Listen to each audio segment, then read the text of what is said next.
Bonjour à tous, bienvenue en direct pour cette discussion en vidéo et sur Internet via Hangout entre des citoyens nantais et Johanna Roland, maire de Nantes et présidente de Nantes Métropole. Nous sommes donc ensemble pendant 35 minutes en temps d'échange avec 4 citoyens nantais et vous, chers internautes. Avant de vous expliquer le déroulé de ce Hangout, je me présente, je suis Florian Hervéou, directeur du Compagnie Campus, un projet d'accélérateur à start-up sur Nantes, et je suis cofondateur de Toutivox, une start-up qui évolue dans le domaine de la e-démocratie. Ce soir, je vais jouer le rôle d'animateur de cette séquence. Au menu de ce Hangout, le thème principal sera le dialogue citoyen, mais nous évoquerons aussi le développement urbain, les transports à Nantes, ainsi que le vivre ensemble. Derrière votre ordinateur, vous, internaute nantais, vous pouvez aussi participer à cet échange via Twitter et le hashtag RDV avec JR, hashtag RDV avec JR. Je m'efforcerai de relayer un maximum de vos questions en direct. Pour compléter le dispositif, certaines de vos réponses seront également adressées en direct par Bassel Nantais, adjoint au maire en charge du dialogue citoyen. Sans transition, comme disent les professionnels, nous allons faire un tour de Hangout pour que chacun puisse se présenter avant de rentrer dans le vif des sujets. Alors Vanessa Michel Joliette, bonjour. Bonjour. Pouvez-vous vous présenter en quelques mots? J'ai 33 ans, je suis nantaise depuis 5 ans. J'y suis revenue après y avoir fait mes études il y a 10 ans. Et je suis globalement satisfaite de la façon dont les choses... je suis nantaise par choix. Voilà, je suis maman de 2 enfants aussi. Très bien. Ensuite, Alexandre, bonjour. Bonjour. Vous pouvez vous présenter brièvement. Moi, du coup, je suis étudiant dans le commerce sur Euzé. Je suis un Clissonnais expatrié sur Nantes. Amoureux de Nantes, donc voilà. Et j'ai 27 ans aujourd'hui.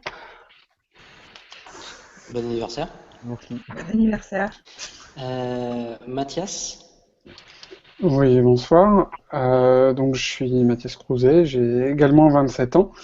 Je suis nantais depuis toujours. Je suis parti de Nantes pour faire mes études. J'y suis revenu pour la qualité de vie. Et je suis consultant en digital et numérique. Très bien. Alors, on va excuser Patrick Leray qui devait être avec nous, mais qui a eu un empêchement. Et on finit le tour de présentation par Sundus, qui est accompagné visiblement.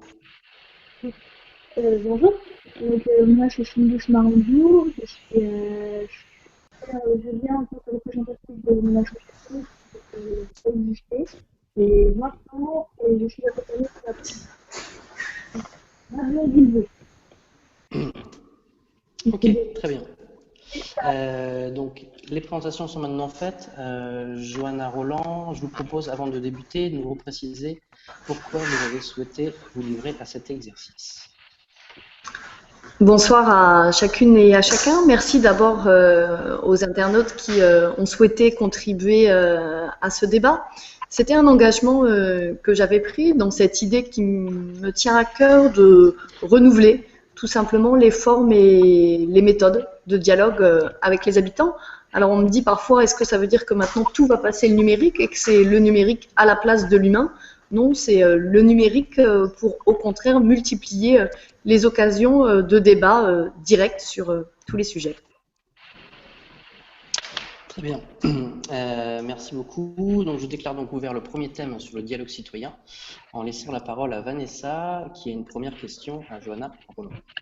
Vanessa, bonjour, il y a eu ces derniers mois et les années précédentes des ateliers citoyens sur différents thèmes, notamment, j'ai mémoire, la circulation piétonne en centre-ville, le développement durable dans les quartiers. Je voulais savoir quel a été le résultat de ce travail mené et notamment quelles ont été les décisions concrètes qui ont été directement issues de ce travail qui a été réalisé par les habitants. D'abord, vous avez raison de souligner qu'il y a eu un travail important de fait par les membres des conseils de quartier dans les précédentes années. Je voudrais profiter pour les en remercier parce que ça a été source d'enseignement utile pour la ville, à la fois pour des choses que nous avons mises en application de manière très concrète, et puis pour d'autres où ça nous a inspiré un peu plus à moyen terme. Pour prendre peut-être deux exemples concrets sur les actions que nous avons mis en place tout de suite à ces ateliers citoyens. Le premier exemple, ça a été par exemple les nouveaux cheminements piétons qui ont été mis en place suite à ce travail qui a été fait. Et puis pour prendre un autre exemple, souvent dans les ateliers citoyens, la question des horaires, la question des conciliations des temps a été, et j'ai par exemple en mémoire l'évolution des horaires du marché de la Bourgeonnière sur Nantes-Nord suite à ce travail participatif avec les habitants. En même temps, je ne vais pas faire ce soir de démagogie. Est-ce qu'on a répondu oui tout de suite à toutes les demandes ou toutes les propositions qui ont été faites dans le cadre des ateliers citoyens? Non, bien sûr. D'abord parce qu'on ne répond pas à tout dans l'instant, mais parfois ça a inspiré certains de nos engagements de ce mandat. Je vais peut-être prendre un cas plus précisément. Sur le quartier du Breil et sur le quartier de Chantenay, des habitants, en lien avec les conseils de quartier, avaient imaginé des démarches de diagnostic sensible du paysage. Eh bien, c'est ce qui a inspiré un de nos engagements de mandat, ce que nous appelons le plan paysage et patrimoine par quartier, ou tout simplement cette idée de dire que nous ne voulons pas d'une ville uniforme, une ville qui gommerait ni ses aspérités, ni l'identité de ses quartiers. Et j'ai donc confié à une de mes adjointes, Cécile Bire, cette responsabilité. C'est une nouvelle délégation que l'élaboration de ce plan paysage et patrimoine. Très bien. Je crois que Sundus, vous aviez aussi une question sur le dialogue citoyen. Oui, et à propos du conseil citoyen, en fait, comment comptez-vous le mettre en place? C'est-à-dire, de quelle manière vous comptez associer les citoyens à des décisions politiques? Alors, je ne suis pas sûre d'avoir entendu toutes les formulations de la question. Si j'ai bien saisi, c'est la manière dont, globalement, on souhaite faire évoluer le dialogue citoyen à Nantes. Ça a été le sujet principal du dernier conseil municipal, parce que nous considérons avec mon équipe qu'en 2015, on ne peut plus construire la ville sans les habitants. Et en même temps, le dialogue citoyen, la coproduction dans la 6e ville de France, ça ne s'improvise pas. D'abord parce que l'intérêt général, ce n'est pas la somme des intérêts individuels. Nous avons donc été d'abord attentifs au fait de pouvoir se dire qu'est-ce qu'on met au débat et qu'est-ce qu'on ne met pas au débat. Et puis ensuite, nous avons travaillé sur 3 volets. D'abord sur le volet thématique, j'ai envie de dire.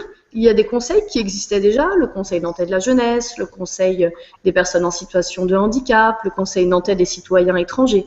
Ces conseils-là, nous avons décidé de les faire évoluer pour qu'ils soient encore plus efficaces et plus en phase avec les attentes des habitants. Et puis nous avons aussi décidé de créer des nouveaux conseils. Ce sera le cas par exemple pour le conseil nantais de la réussite éducative ou le conseil de l'égalité pour les hommes et les femmes. Ça, c'est ce que j'appelle l'entrée par thématique. Le deuxième volet que nous avons choisi de construire, c'est la question du dialogue sur tous les quartiers nantais.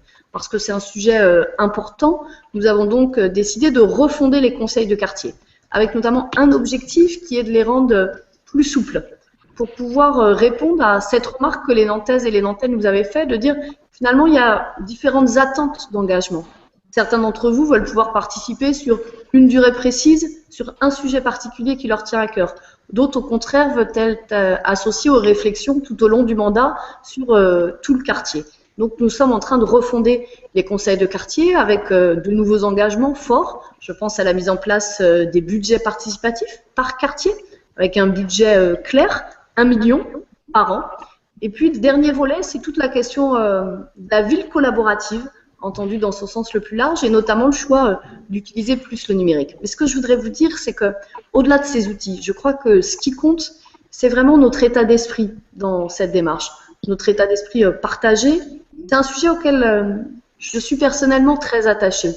Peut-être parce que, avant de faire de la politique, c'était aussi ma formation, mes premières expériences professionnelles, et j'en ai retenu une chose. C'est que quels que soient les outils qu'on met en place, quels que soient les mécanismes qu'on choisit, ce qui compte, c'est d'être clair sur les règles du jeu et de pouvoir faire la preuve, par l'action, par le concret, que quand on prend du temps sur sa vie personnelle, sur sa vie familiale, pour participer à ce type d'échange, on est sûr que sa parole sera respectée. Sa parole sera respectée, je le redis, ça ne veut pas dire que la municipalité dit oui à tout. Mais ça veut dire qu'on sait ce qui est fait des propositions proposées et quelles sont les décisions qui ensuite sont prises. Mathias, je crois que vous aviez deux questions aussi sur ce sujet. Oui, effectivement. Moi, je voulais revenir sur les deux types de participation qu'on connaît. La forme très classique, c'est la consultation, c'est-à-dire on aimerait avoir l'avis des citoyens sur tel ou tel projet. Et il y a celui que je crois que vous portez puisque vous avez un adjoint, c'est la notion de co-construction, où on fait avec. Et ce qui ressort, je pense, des différents échanges que j'ai pu avoir autour de moi, c'est la notion d'expertise d'usage, c'est-à-dire que le citoyen, il a l'expertise de l'utilisation, de la pratique de la ville. Donc moi, je voulais savoir comment vous souhaitez appliquer cette notion de co-construction, et sur des sujets, je dirais, presque du quotidien, parce qu'il y a le débat sur la loi, mais c'est plutôt un débat à moyen-long terme, tandis que les gens aussi attendent qu'on les implique sur des sujets très quotidiens, finalement. Des petits aménagements, l'organisation de la ville ou autre. Je crois d'abord que dans ce que vous dites, il y a une vraie évolution dans la manière de regarder la ville. Il y a une question de principe en quelque sorte, c'est de dire est-ce que oui ou non, on considère que les citoyens ont leur mot à dire dans cette fabrique de la ville. Cette question de l'expertise d'usage, comme vous l'évoquez, elle est pour moi essentielle. Et je crois qu'effectivement, il y a de ce point de vue des choses à bouger, des lignes à faire progresser pour reconnaître l'expertise d'usage des habitants. Alors ça peut passer effectivement par des grands débats, vous l'avez dit, c'est le cas du débat sur la Loire. C'est important parce que certains parmi les Nantaises et les Nantais ont aussi envie de participer à ces projets à moyen terme et à long terme. Et puis, il y a effectivement cette question de, au quotidien, là tout de suite, à court terme, comment on peut être associé à un certain nombre de projets. Et la refondation des conseils de quartier que j'évoquais tout à l'heure, elle a aussi cet objectif, de pouvoir dire comment j'agis là tout de suite sur mon quartier dans les 6 mois qui viennent. Les conseils de quartier vont donc être mis en place entre le mois d'avril et l'été. Et un des objectifs qui leur est fixé, c'est justement de travailler sur cette implication de la plus grande proximité. Mathias, vous aviez une autre question sur le dialogue citoyen? Non. Oui, une petite question complémentaire. C'est sur la diversité que l'on peut rencontrer en termes d'engagement. Malheureusement, on a un peu l'impression que c'est toujours les mêmes personnes qui se mobilisent sur les thématiques citoyennes participatives, à savoir essentiellement soit des citoyens engagés, soit des retraités qui ont le temps de s'impliquer.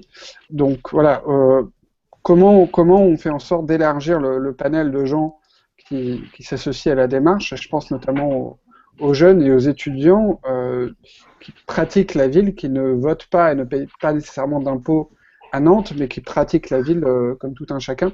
Comment on associe ces gens-là à la démarche? Je crois qu'on les associe d'abord en acceptant de se remettre en question. Je vais juste donner un cas vécu particulier. Quand j'ai lancé le grand projet global de Bellevue, nous avons fait ce qu'on fait traditionnellement, des réunions le soir, en semaine à 19h. J'en ai animé 1, 2, et à la 3e, j'ai réuni mes équipes en me disant « ce n'est pas possible qu'on se contente d'avoir toujours le même public, celui que vous veniez de décrire ». Et nous avons modifié une chose qui peut paraître très anecdotique. On a ajouté à ces réunions publiques une balade urbaine un samedi matin. Eh bien, en faisant ce simple décalage, changer les horaires et passer à un autre mode de contribution, pas la réunion publique assise traditionnelle avec la difficulté que ça peut représenter aussi pour certains de prendre la parole, de se sentir à l'aise pour le faire publiquement, avec quelque chose de plus informel, une balade urbaine qui permet à chacun de s'exprimer. Eh bien, de fait, j'ai constaté automatiquement qu'on avait d'un coup notamment ces jeunes ménages, ces familles qui ne viennent pas le soir en semaine. C'est pour ça que je dis que c'est d'abord notre capacité à se remettre en cause et à proposer des modalités d'implication variées. Et puis ensuite, il y a le fait de partir des attentes des habitants eux-mêmes. La meilleure manière d'aller mobiliser les citoyens, je crois que c'est de leur proposer des sujets et des questions qui leur tiennent à cœur. J'ai évoqué tout à l'heure la question des sujets sur lesquels on voulait particulièrement travailler. Eh bien, nous avons par exemple décidé, avec Ali Rebou, mon adjoint en charge des sports, qu'il y avait une politique publique, la pratique sportive libre, dont nous allions essayer, c'est un pari, c'est la première fois que nous allons le faire, de la mettre totalement à la co-construction. Parce que, y compris dans nos rencontres sur le terrain, dans les réunions que nous faisons, nous avons senti qu'il y avait là une attente des habitants. Et puis pour revenir sur votre question de tout à l'heure, parce que je crois qu'elle est essentielle, là aussi c'est la clarté. Est-ce que nous allons continuer à faire des réunions d'information? Oui, parce que parfois on est simplement sur le temps de l'information. Est-ce que nous allons continuer à faire des réunions de concertation? Oui, parce que parfois on est à ce niveau-là. Moi je crois que l'essentiel, c'est d'être clair sur le niveau auquel on est et de dire aux habitants, là c'est de l'information, là c'est de la concertation, et là, c'est de la coproduction, parce que je pense que c'est de cette manière que, dans la durée, on crée aussi le rapport de confiance qui est nécessaire pour avancer de manière collective. Alors, en guise de transition, avant de passer au sujet suivant, une question qui nous vient de Twitter et de Fix Richard sur un sujet en lien à une certaine forme de citoyenneté qui est la monnaie locale. Et sa question est la suivante, la monnaie locale sonnante va coûter 2 millions d'euros, est-ce vraiment nécessaire? Bien, moi j'ai envie de dire à cet internaute qu'il y a effectivement un choix qui est devant nous. Est-ce que dans une période économique et sociale difficile, on arrête de prendre des risques, on arrête d'innover, on arrête d'être une ville créative et inventive? C'est clairement pas le chemin que j'ai proposé aux Nantais. Et Sonnante fait partie de ces projets innovants. Et puis je crois que c'est sans doute pas tout à fait le hasard si les acteurs économiques du territoire, je pense aussi bien à la Chambre de commerce et d'industrie qu'à la Chambre des métiers et de l'artisanat, sont présents avec nous sur ce projet, fondent avec nous Sonnante. Est-ce qu'on est sûr que ça va déboucher? Eh bien non, je l'ai dit, il y a une expérimentation, il y a une prise de risque.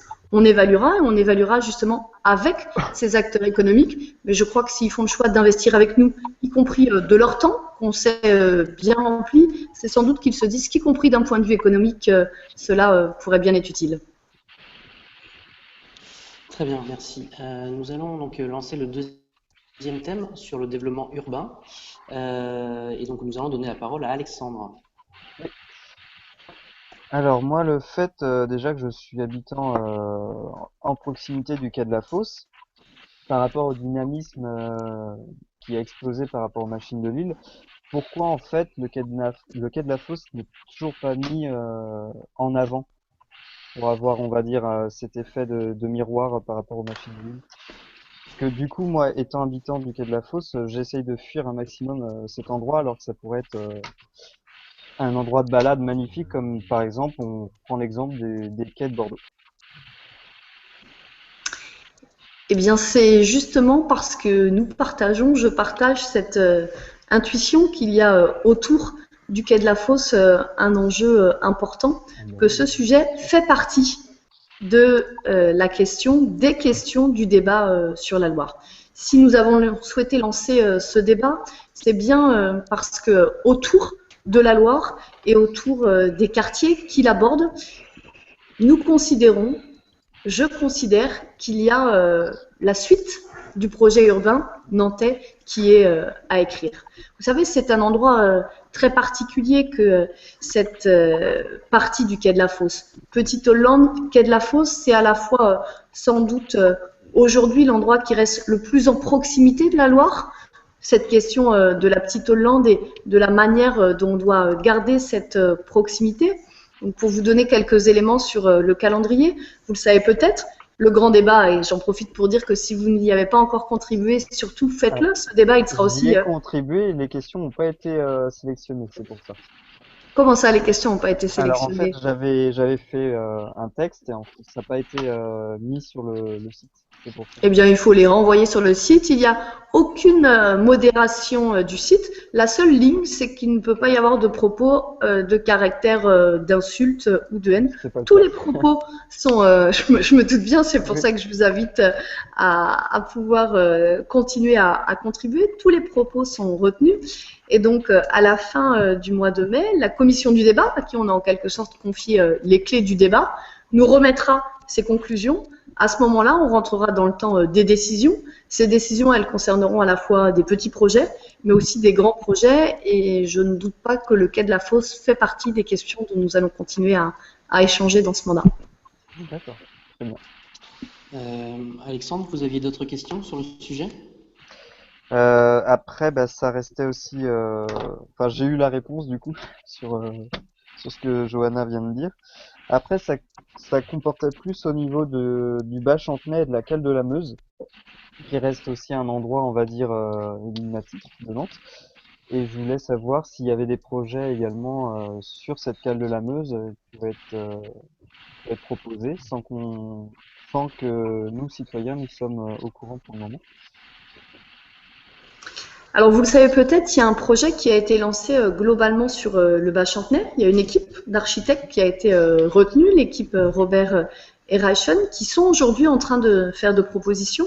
Il y aura d'ailleurs une première réunion début mars, le 5 mars, je crois, de mémoire, puis une restitution au mois de mai aux habitants pour dire voilà les scénarios qui sont proposés. D'accord. Ce que je peux vous dire à ce stade, c'est que le lieu que vous évoquez très justement fait partie des lieux qui ont été étudiés et sur lesquels l'équipe d'architectes a fait des propositions.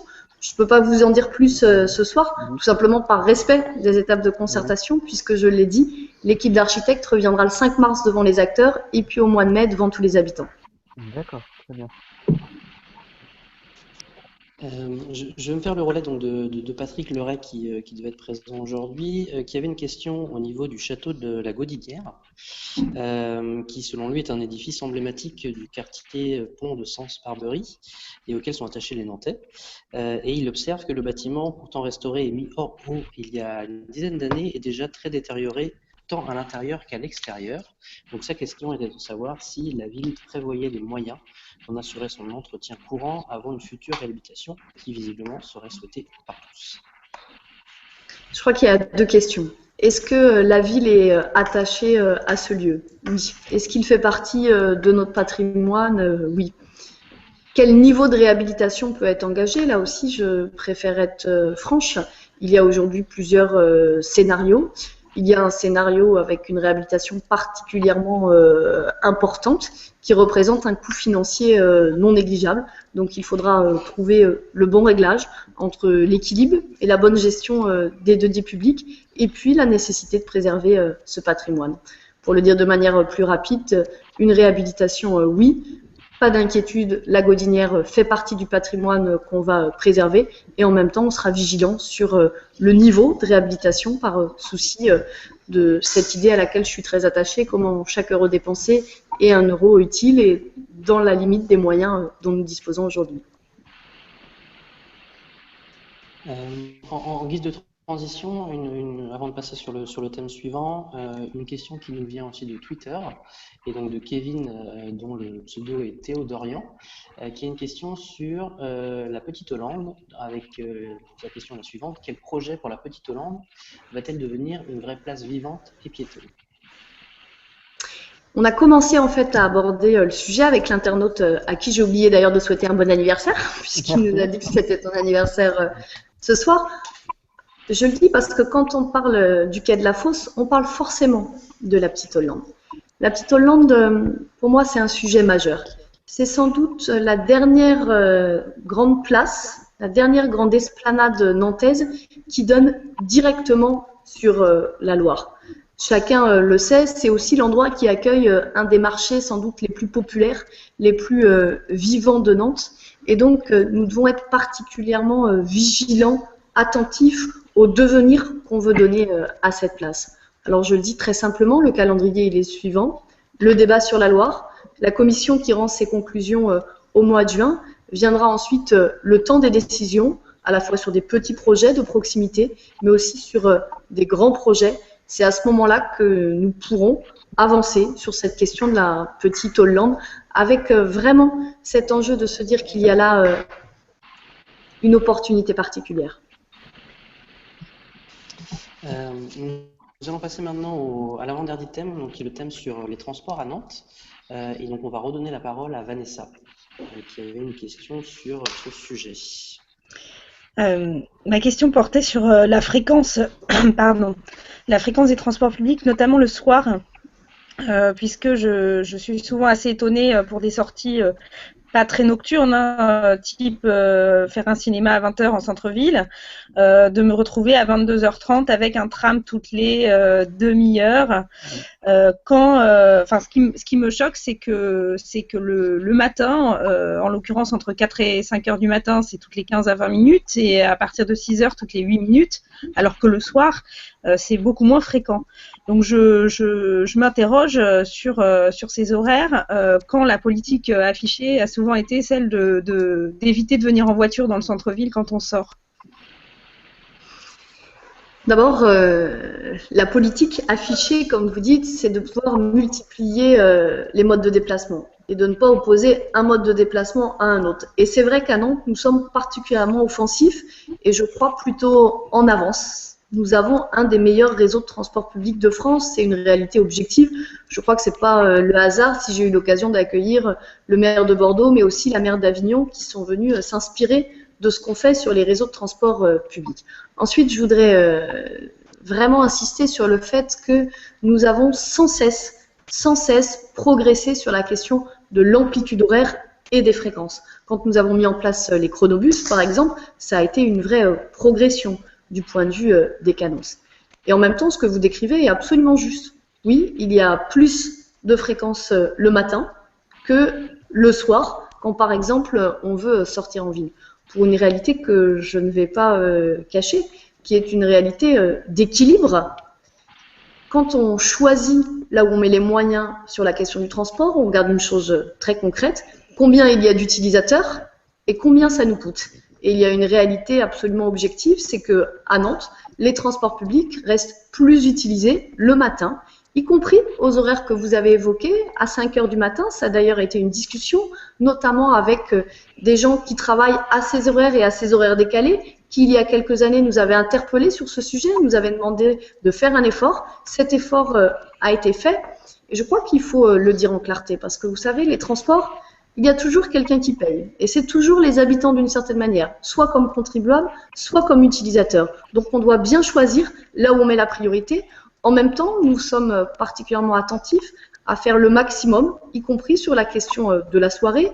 Il y a par exemple la mise en place du parcours Luciole, que vous connaissez sans doute, qui a été y compris adapté tout récemment pour pouvoir s'adapter au mieux aux attentes des habitants. Merci. Mathias, je crois que vous aviez une question aussi sur ce sujet. Est-ce que vous me voyez, vous m'entendez, c'est bon? Je vous entends. Ah oui, si je vous vois. Ok. Alors, ma question recoupe un peu celle de Vanessa, finalement. Moi, je voulais revenir un petit peu sur... voilà, il y a eu des événements récents qui ont un peu prouvé aussi l'attachement des Nantais à leur réseau de transport. Je parle évidemment de la solidarité avec les contrôleurs, les agents qui ont été agressés. Il y a en même temps certaines lignes qui sont plébiscitées par leur succès. Je pense notamment au busway, où ça devient parfois compliqué de trouver de la place dans un busway, tout simplement. Donc, question un peu générale, mais comment on améliore la qualité et la sécurité dans les transports à Nantes aujourd'hui? Peut-être un mot d'abord sur le busway et après sur cette question importante de la sécurité. Sur le busway, effectivement, vous le dites, il y a une vraie affluence. Le busway est en quelque sorte victime de son succès. C'est la raison pour laquelle, et je l'avais annoncé au vœu au mois de janvier, j'ai demandé au service dès cette année de lancer les études pour l'augmentation de la capacité du busway. C'est un axe stratégique, c'est Nantes évidemment, mais le nord et le sud de l'agglomération. C'est donc une de nos priorités en matière de transport. Et puis vous êtes revenu sur la question de la sécurité, y compris en insistant sur la solidarité qui s'était exprimée. Je veux d'abord redire tout mon soutien aux agents de la TAN qui remplissent avec engagement et compétence leur métier. Je voudrais partager une information avec vous parce que je crois qu'elle est importante. Il y a la question de la sécurité et puis il y a aussi le fait de dire non, il n'y a pas d'impunité sur ces sujets-là. Ce que je veux dire par là, c'est que je crois que c'est important que les Nantaises et les Nantais sachent que dans les tramways, notamment, puisque sont installées, et depuis plusieurs années, des caméras, et je ne dis pas que c'est la réponse unique à tout, cela nous permet d'avoir des résultats particulièrement importants et efficaces quand il y a des cas dramatiques comme ceux qui se sont produits, pour que les auteurs soient arrêtés et soient punis au niveau de sévérité nécessaire. Et y compris dans les derniers événements auxquels vous faites référence, il y a eu très rapidement, parce que les services de l'État, puisque je rappelle que la question de la sécurité est d'abord une compétence de l'État, se sont mobilisés particulièrement. Ensuite, je trouve intéressant que vous évoquiez cette question de la solidarité, parce que l'enjeu de la sécurité, c'est effectivement l'affaire de tous. Je l'ai dit, le préfet, donc l'État, a cette compétence. Il agit sur ces sujets et je crois que c'est nécessaire que nous puissions prendre la pleine mesure de ce qui s'est passé. Je crois qu'il faut être de la plus grande clarté sur la condamnation la plus ferme de ces actes. Je l'ai fait à chaque fois que nécessaire et je le referai. Et en même temps, je n'ai jamais pensé, et je ne pense toujours pas, que la sécurité est la seule réponse. On doit continuer à travailler sur les actions d'éducation, on doit continuer à travailler sur les actions de prévention. Je vais donner un exemple très concret. Les conducteurs de la TAN ont pointé à juste titre le fait que parfois ces difficultés étaient accentuées pendant les périodes de vacances scolaires. Est-ce que c'est acceptable? Évidemment, non. Est-ce qu'on doit redénoncer? Encore moins. C'est dans cet état d'esprit que j'ai par exemple demandé au service de l'accord, au service éducatif, de faire des propositions tout de suite pendant les périodes de vacances de scolaire. L'éducation toujours, la prévention toujours aussi, et quand c'est nécessaire, la sanction, la fermeté, de manière assumée, de manière décomplexée, presque j'ai envie de dire, parce que la mobilité, la capacité de chaque Nantaise et chaque Nantais de pouvoir se déplacer en sérénité dans la ville, je crois que c'est aussi une liberté fondamentale pour chacune et pour chacun. Avant de passer au dernier thème, encore des questions issues de Twitter. Une première donc, de Place au vélo qui nous dit les zones limitées à 30 km/h, les ETL sont peu respectées, cyclistes et piétons mis en danger, quel contrôle mis en œuvre? Ça, c'est une première question. Et une deuxième question de Nicolas Devigne. Beaucoup d'incivilité des vélos et skates dans les rues de Nantes.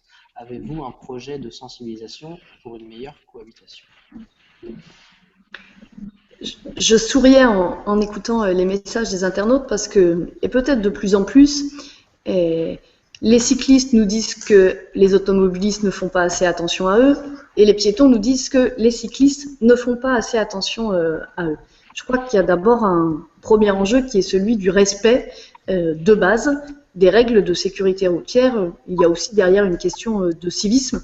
Moi, je ne suis pas pour une société où on va mettre un gendarme derrière chaque personne pour l'inciter à respecter ce qui relève des règles élémentaires du vivre ensemble.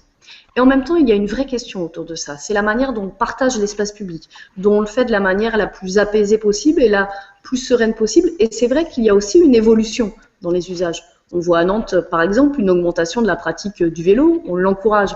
On en est donc ravis. On a donc besoin de pouvoir collectivement trouver les bonnes réponses. C'est dans cet état d'esprit que nous nous étions engagés sur la mise en place d'une conférence des usagers de l'espace public. C'est quoi cette conférence des usagers? Eh bien, c'est tout simplement de mettre autour de la table des représentants, des acteurs de ces différents modes de déplacement. On en a évoqué quelques-uns, mais on pourrait aussi parler des motards, on pourrait aussi parler de toutes les questions de mode de transport, de l'accessibilité, y compris des personnes en situation de handicap. Bref, il y a un élu à la ville de Nantes, Thomas Quéron, qui, en lien avec le vice-président de la métropole en charge du dialogue citoyen, Fabrice Roussel, est chargé de la mise en œuvre de cette conférence des usagers de l'espace public. Elle sera mise en place avant l'été et au vu du nombre de fois où je suis interpellée, pas plus tard que dimanche, par un monsieur qui me citait 2 endroits précis où il y a un conflit d'usage, je ne doute pas que cette conférence des usagers de l'espace public ne manquera pas de sujets à traiter.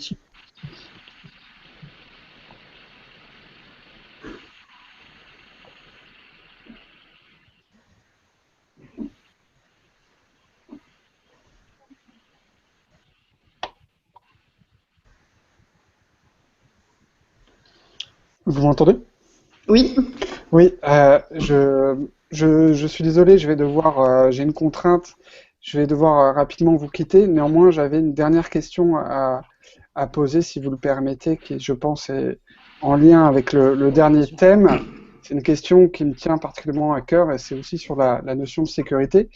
Moi, je voulais revenir un petit peu avec vous sur les différentes manifestations violentes qu'a pu connaître Nantes pour la 4e fois la semaine dernière, en marge de la mouvance anti-aéroport.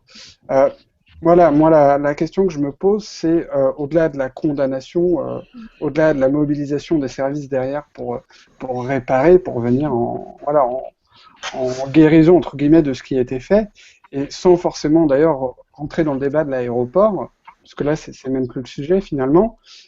Qu'est-ce qu'on peut faire concrètement pour que ça ne se reproduise plus? Puisque je pense que les Nantais, que ce soit les citoyens, que ce soit les commerçants, et puis j'imagine aussi pour l'image à l'extérieur de la ville, en ont marre tout simplement, quelle que soit d'ailleurs leur position sur l'aéroport, je pense.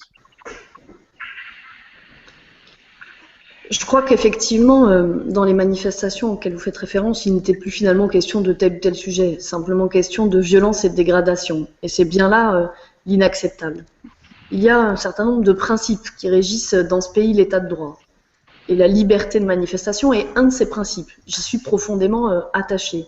Sauf que ce qu'on voit, et effectivement à plusieurs reprises à Nantes, ce ne sont pas des manifestations, c'est à un moment donné un certain nombre d'individus qui sont présents à l'évidence uniquement dans un objectif de dégradation et de violence. C'est évidemment inacceptable.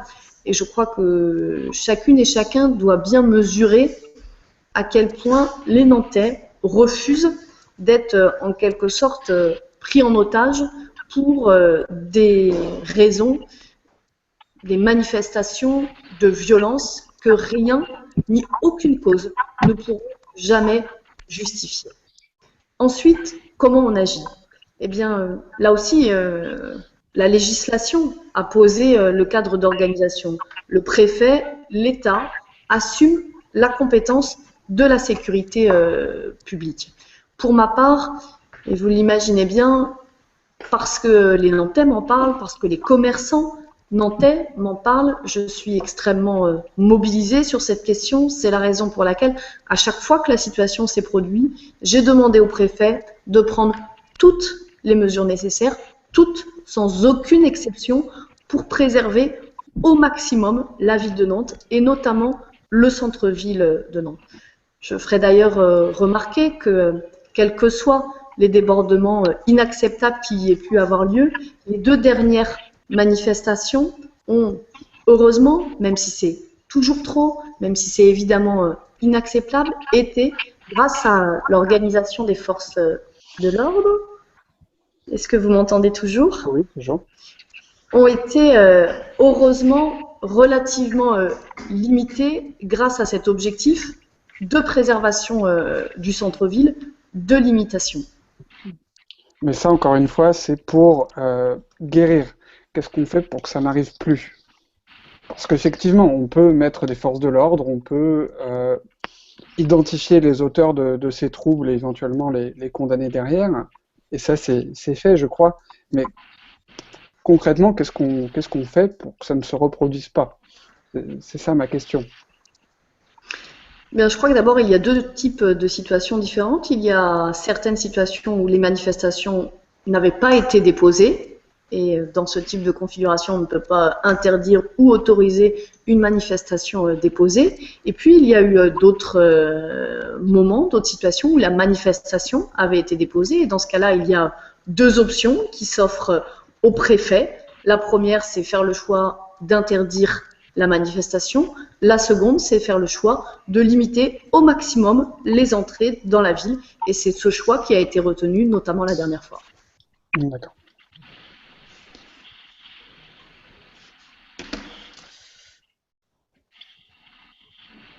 Vous m'entendez? Oui. Oui.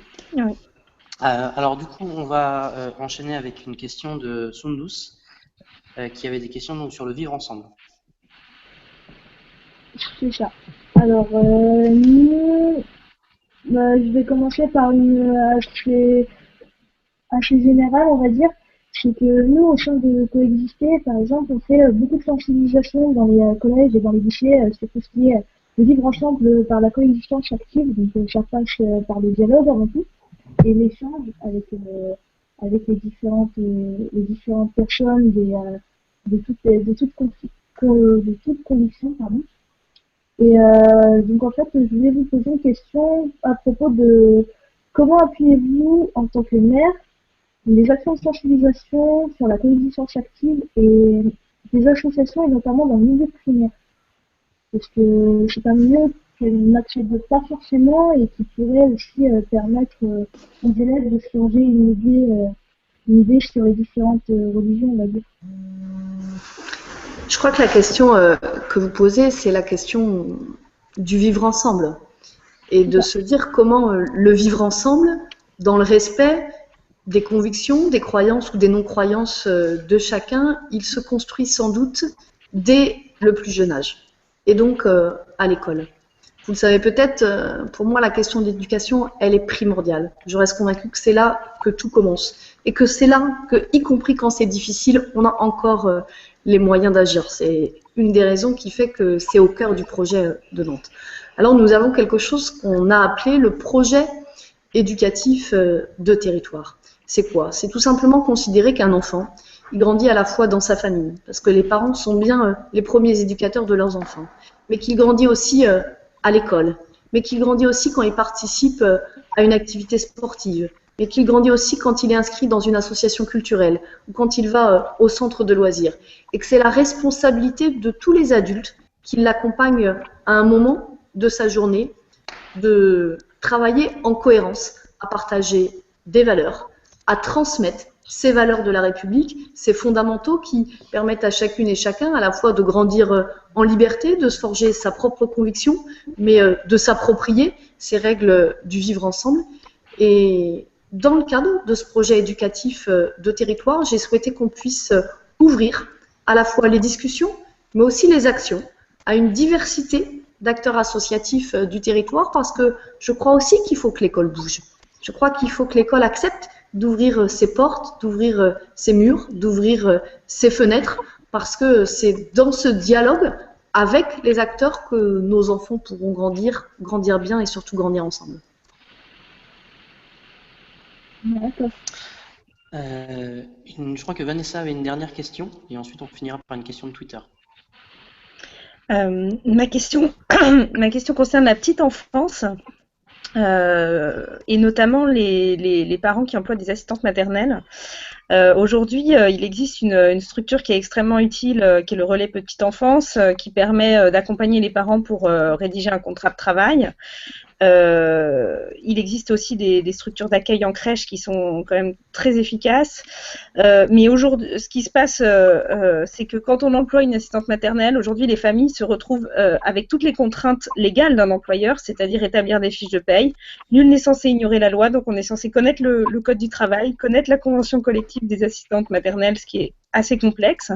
Et ma question, c'est si le relais petite enfance, est-ce que le relais petite enfance pourrait aller plus loin dans la démarche, c'est-à-dire accompagner les familles aussi pour faire des fiches de paye correctes, ou alors les informer quand il y a des changements légaux.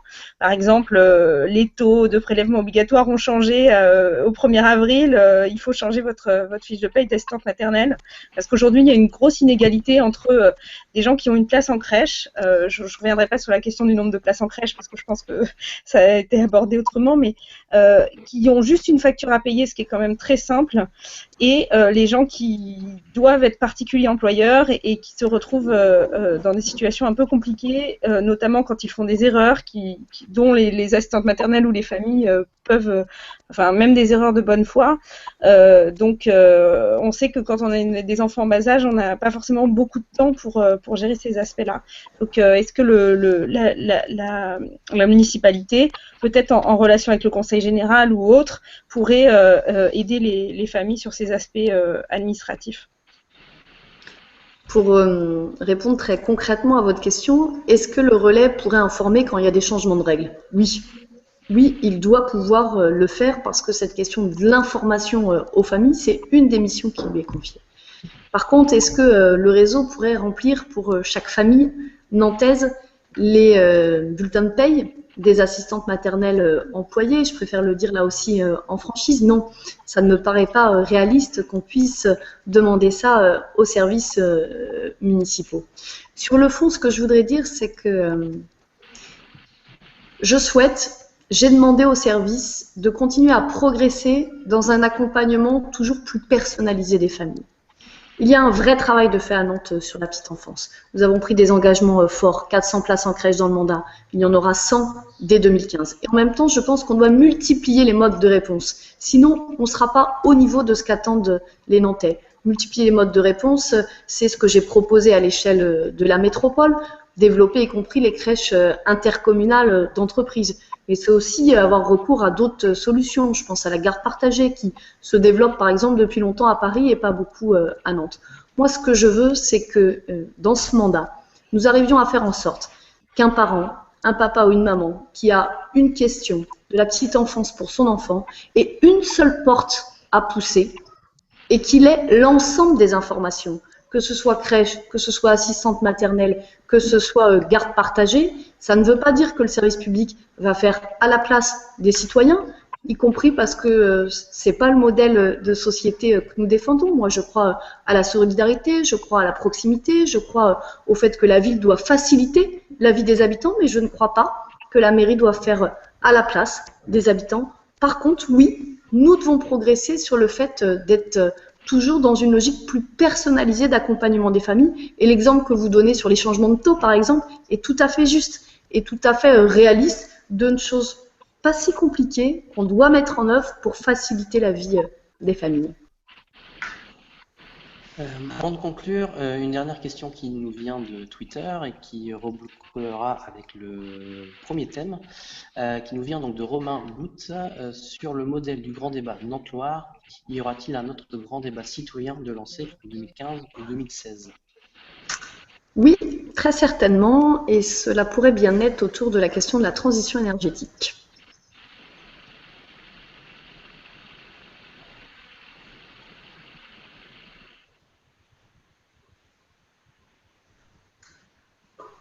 J'entends plus. Je vous entends. On n'entend plus. Ah. Alors, un grand merci aux 4 citoyens nantais qui nous ont fait l'honneur de leur présence en ligne ce soir, à vous internautes et à vous Johanna Roland, de s'être prêtés à cet exercice. Merci beaucoup. Avant de conclure et de rendre l'antenne, Madame le maire, auriez-vous un mot de la fin? 3, si vous me permettez. D'abord, vous remercier, vous, d'avoir animé ces débats. Remercier ceux qui ont contribué, que ce soit en participant à l'échange en direct, en contribuant sur les tweets. Nous allons faire le maximum pour répondre à tout le monde. Je serai aidée en cela par Bassem Assem, on a adjoint en dialogue citoyen, qui, en même temps que nous échangeons, continue de répondre au mieux aux uns et aux autres. Et puis surtout, je vous donne rendez-vous, parce que l'idée de ces hangouts, c'est pas de faire un coup, une fois. Je l'avais annoncé pendant la campagne, on l'a mis en place. C'est la deuxième fois que ce débat a lieu. Et je vous donne rendez-vous pour une prochaine, sans doute au cours du mois d'avril. Ce sera l'occasion d'évoquer ensemble les 1 an du mandat que nous venons de passer, 1 an ensemble au service de Nantes, au service des Nantais. En guise de prolongation, donc avant de nous quitter, vous pourrez aussi revoir ce temps d'échange sur nantes.fr/hangout.